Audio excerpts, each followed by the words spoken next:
जंग के बीच जो आज खबर सामने आई है वो वाकई चौंका देने वाली है और सबकी टेंशन बढ़ा देने वाली है। विश्व भर की निगाहें अब उस पर टिकी हुई हैं। हम बात कर रहे हैं ईरान और इजराइल की कि कैसे इजराइल और हमास के बीच में चलती हुई जंग अब ईरान और इजराइल के बीच की जंग बनती चली जा रही है। इस पर हम बातचीत करेंगे। आपके साथ मैं हूं प्रिया और मेरे साथ है प्रणय उपाध्याय। सबसे पहले प्रणय, तो पूरे विश्व भर की निगाहें अब इस पर टिकी हुई है क्योंकि एक तरफ शक्तिशाली इजराइल है तो दूसरी तरफ ईरान है जो आक्रामक नजर आ रहे हैं एक दूसरे के ऊपर। लेकिन आप बताइए कि आखिरकार अब ये संकट ये जो है वो किस दिशा में जाता दिखाई दे रहा है और युद्ध के जो हालात बनते चले जा रहे हैं इसके पीछे की वजह क्या है? युद्ध के पीछे की वजह आपने बहुत महत्वपूर्ण सवाल पूछा प्रिया। और सबसे पहले तो यह समझना बहुत जरूरी हो जाता है कि आखिर इस जंग की जो बिसात है बिछी हुई है वो कितनी खतरनाक यहां पर नजर आ रही है, क्योंकि यहां पर अब एक लड़ाई का मोर्चा जो है वो दो देशों के बीच में बिछ गया है। यानी ईरान और इजराइल दोनों के पास अपनी सैन्य शक्ति है। और अगर आप इलाके के लिहाज से देखें तो देखिए यह है इजराइल और यह है यहां पर ईरान। और ईरान और इजराइल के बीच में कहने को दूरी बहुत है, लेकिन इस दूरी के बीच भी इन दोनों के बीच की जो अदावत है वो बहुत पुरानी है। कहा जाए 1979 के अंदर जब ईरान के अंदर इस्लामिक रिवॉल्यूशन हुआ था उसके बाद से इन दोनों के रिश्तों के अंदर खटास है। और आपको जान के आश्चर्य होगा, हो सकता है आपको ये बात आपने कहीं पढ़ी हो, लेकिन कम लोगों को यह बात पता है कि इजराइल जब बना था तो इजराइल को सबसे पहले मान्यता देने वाला अगर कोई इस्लामिक देश था तो वो ईरान था। लेकिन वो दोस्ती 79 की जो रेवोल्यूशन थी उसके बाद में दुश्मनी में तब्दील हो गई। उसके बाद दोनों ने एक दूसरे के ऊपर कई बार वार किए हैं। अब इस चीज को समझना जरूरी है कि हुआ आखिर क्या है। तो देखिए ये जो जंग थी जो कि 7 अक्टूबर को इजराइल के इस इलाके के अंदर जहां हमास के साथ में उसकी जंग हुई थी, ये पूरा इलाका जो है ये गाजा पट्टी का इलाका है। ये ईरान इजराइल है, इजराइल की ये गाजा पट्टी का इलाका है, ये इजिप्ट है, यही राफा बॉर्डर और वो जो पूरा इलाका है जहां पर इस समय टेंशन चल रहा है। तो इस इलाके के अंदर यहां पर फिलिस्तीन या हमास के जो लोग हैं उन्होंने हमला किया और उसके बाद से इजराइल और हमास के बीच में जंग चल रही थी। लेकिन यहां पर ईरान की एंट्री कैसे होती है? ईरान की एंट्री ऐसे होती है कि इस पूरे इलाके के अंदर ईरान ने अपने समर्थित जो नॉन स्टेट एक्टर्स हैं, जो गुट हैं, जो ग्रुप हैं, उनका एक पूरा कॉरिडोर बनाया है और इस कॉरिडोर के जरिए वो इजराइल तक पहुंचा है। और ये इजराइल का सबसे बड़ा टेंशन है। 120 घंटे के बाद ईरान का जो हमला हुआ था इजराइल पर, नेतन्याहू की तरफ से ये जवाब दिया गया है। इतने घंटे का जो एक तरीके से ये ब्रेक था बेंजामिन नेतन्याहू का, जो स्ट्रेटेजी इन्होंने बनाई है, उसके बाद अब युद्ध जैसे हालात बनते नजर आ रहे हैं जो हमें इस वक्त वहां से तस्वीरें भी सामने आई है। एयर स्ट्राइक हुआ है पूरे शहर में, देश भर में किस तरीके से यहां पर एयर डिफेंस सिस्टम उनका एक्टिवेट कर दिया गया है। इसके क्या असर पड़ने वाले हैं विश्व भर में और खास इसके बहुत गंभीर और बहुत खतरनाक असर पड़ सकते हैं अगर इजराइल और ईरान के बीच में खुली जंग हो जाती है। ईरान और इजराइल के बीच होने वाली खुली जंग का एक सबसे बड़ा और खतरनाक पहलू यह है क्योंकि देखिए इसके जो कॉर्नर पर आपको तस्वीर नजर आ रही है वो है भारत। तो भारत से इसकी दूरी जो है और साथ साथ भारत के लिए इसकी जरूरत इस लिहाज से क्योंकि ये जो पानी का पैच आपको नजर आ रहा है ये है दरअसल स्ट्रेट ऑफ हॉर्मुज। यही वो खाड़ी है जहां से आपका तेल आता है। और ऐसे में अगर ईरान, जिसका दायरा यहां तक जाता है, ईरान अगर इस स्ट्रेट ऑफ हॉर्मुज के अंदर किसी तरीके का ब्लॉकेड लगाता है तो केवल भारत के लिए नहीं बल्कि चीन समेत दुनिया के कई बड़े देश जो हैं वो इसकी जद में आएंगे। साथ ही जो तेल सप्लाई है वो प्रभावित होगी, उसका असर पड़ेगा। लेकिन भारत के संदर्भ में खास करके हम बात करना चाहेंगे क्योंकि लोगों की नजरें इस पर टिकी हुई है कि इन सारे का पहले ही हम देख रहे हैं कि किस तरीके से रशिया यूक्रेन के बीच में वॉर होता है। ईरान के बाद वॉर हम देख रहे हैं किस तरीके से शिफ्ट होता चला गया, अब इजराइल के बीच में आ गया है, फिलिस्तीन हमास ये सब कुछ इसका शिकार हुए हैं।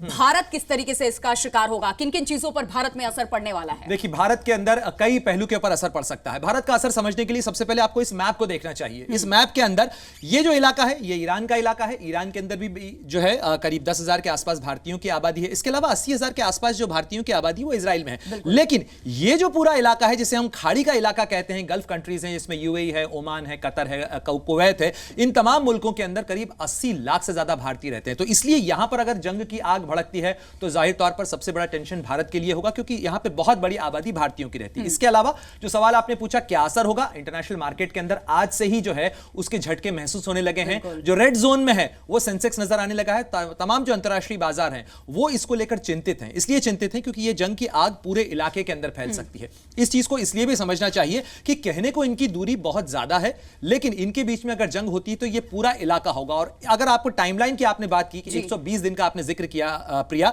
देखिए यह है दमास्कस, सीरिया की राजधानी दमिश्क के अंदर जो ईरान का कॉन्सुलेट था उस पर इजराइल ने वार किया, इसे निशाना बनाया। तारीख है 1 अप्रैल। उसके बाद 13 अप्रैल को ईरान ने कहा कि मैं बदला जरूर लूंगा और 13 अप्रैल को ईरान ने जो है वार किया इजराइल के ऊपर और 300 से ज्यादा ड्रोन्स और मिसाइल्स का अटैक किया गया। उसके बाद इजराइल ने और कम समय लिया और इजराइल की तरफ से वार किया गया। अब होगा क्या?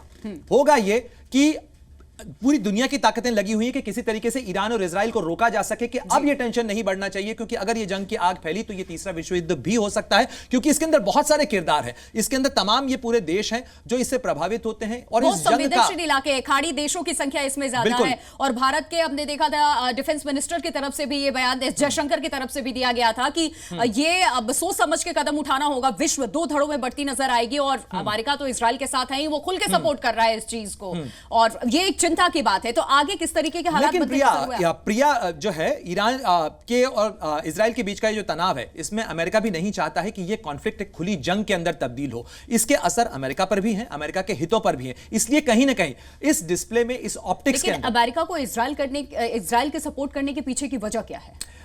इजराइल और अमेरिका के पीछे की वजह यह है, समर्थन की वजह है, एक बड़ी कॉन्स्टिट्यूंसी है जो कि अमेरिका के अंदर इजराइलियों की है, ज्यूज की एक बड़ी ताकतवर लॉबी है, और इस्लामिक वर्ल्ड और ज्यूज के बीच का जो टकराव था उसमें कहीं ना कहीं अमेरिका मानता है कि इस पूरे इलाके के अंदर उसकी एक बड़ी पोस्ट जो है या उसका जो एक ठिकाना है वो इजराइल है, उसका एक मददगार है, और इससे इस पूरे इलाके के अंदर वो डोमिनेट करता है। इसको आप ऑयल डिप्लोमेसी से भी जोड़ सकती हैं। ऊर्जा का एक बहुत बड़ा गजलर कई दशकों तक अमेरिका रहा है, तो इसीलिए उसको इस पूरे ऑयल रिसोर्स को डोमिनेट करने के लिए अपना एक मोर्चा चाहिए, और इसीलिए उसने यहां पर अपनी पोस्ट बनाई है। इसके अलावा भी इसके कई इंटरनेशनल पहलू हैं जिनके कारण कहा जाता है कि अमेरिका यहां पर अपना फुटहोल्ड बना के रखना चाहता है, लेकिन वो खुली जंग नहीं चाहेगा कि ईरान और इजराइल के बीच में। तो अब होगा ये कि अब इंटरनेशनल प्रेशर आएगा और दोनों से कहा जाएगा कि अब आपने वार कर लिया है, काम डाउन रहिए, लेकिन अब इसके बाद रोल आता है मोसाद का और आईआरजीसी का।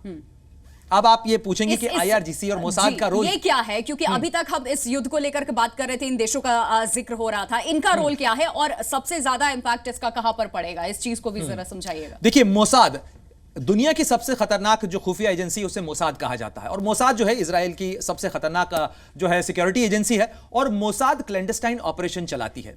कई बार इस तरीके की घटना, 2012 की घटना शायद आपको याद होगी कि 2012 के अंदर ईरान का एक न्यूक्लियर साइंटिस्ट तेहरान के अंदर मारा गया था, और उसके बाद आरोप लगाए गए थे कि इसके पीछे मोसाद है। इसके अलावा लेबनान के साथ जब लड़ाई हुई थी, ये लेबनान है, यहां से इजराइल के ठीक ऊपर ये लेबनान है, तो लेबनान के अंदर जब लड़ाई हुई थी, इजराइल और लेबनान की लड़ाई चल रही थी, तब ईरान ने और ईरान की आईआरजीसी जो है, ईरानियन इस्लामिक रेवोल्यूशनरी गार्ड, उसने समर्थन दिया था। यहां पर हिजबुल्लाह के लड़ाके हैं।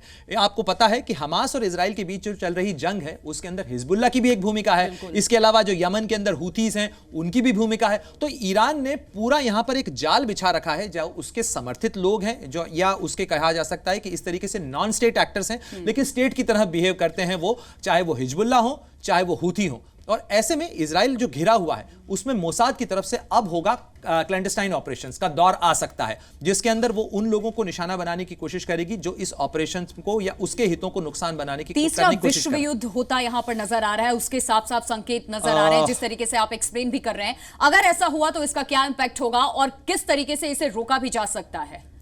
देखिए, कोई नहीं चाहता कि जंग हो, और ये जो इंडिकेटर्स हैं ये दुनिया के लिए खतरनाक हो सकते हैं। कुछ सालों से अब देख रहे हैं जंग ही टकराव के कई मोर्चे खुल रहे हैं। प्रिया, आपने बिल्कुल ठीक कहा, टकराव के कई मोर्चे खुल रहे हैं, लेकिन तीसरा विश्व युद्ध हो, जिस तरीके के माहौल की बात की जा रही है, इंडिकेटर्स की बात की जा रही है, कोई नहीं चाहता। तमाम ताकतें इसकी कोशिश कर रही हैं कि ये युद्ध अवॉइड किया जाए, क्योंकि हम क्यों कह रहे हैं कि ये इलाका एक कॉन्फ्लिक्ट जोन पे बैठा हुआ इलाका है, जहां ईरान का ये कहना है कि उसके खिलाफ काम किया जा रहा है, उसके खिलाफ सैंक्शंस लगे हुए हैं। दूसरी बात यह है कि ईरान के साथ साथ उसकी बैकिंग के अंदर कहीं ना कहीं चीन और रूस भी नजर आ रहे हैं। इब्राहिम रईसी जो कि ईरान के राष्ट्रपति हैं, वो 22 अप्रैल को पाकिस्तान के दौरे पर जा रहे हैं। आपको पता है कि पाकिस्तान और ईरान के बीच में कुछ दिनों पहले इसी तरीके की स्ट्राइक्स हुई थी, एक दूसरे पर वार किए गए थे, लेकिन अब जो है इस मामले के अंदर, इस मोर्चे के अंदर ये दोनों एक साथ आते हुए नजर आ रहे हैं, क्योंकि यहां पर खिलाफत जो है वो इजराइल की है और इजराइल को मान्यता नहीं देता है पाकिस्तान। यहां पहले से ही इस्लामिक कंट्रीज, तो यहां पर इस्लामिक कंट्रीज का जो पूरा कुनबा है जो इस खाड़ी के इलाके के अंदर रहता है, उनका बड़ा प्रेशर है। प्रणय, बहुत बहुत शुक्रिया आपका, आपने बहुत अच्छे तरीके से बताया कि अगर खुली युद्ध यहां पर होती है इजराइल और ईरान के बीच में, तो उसके क्या कुछ असर देखने को मिलेंगे। जी न्यूज़।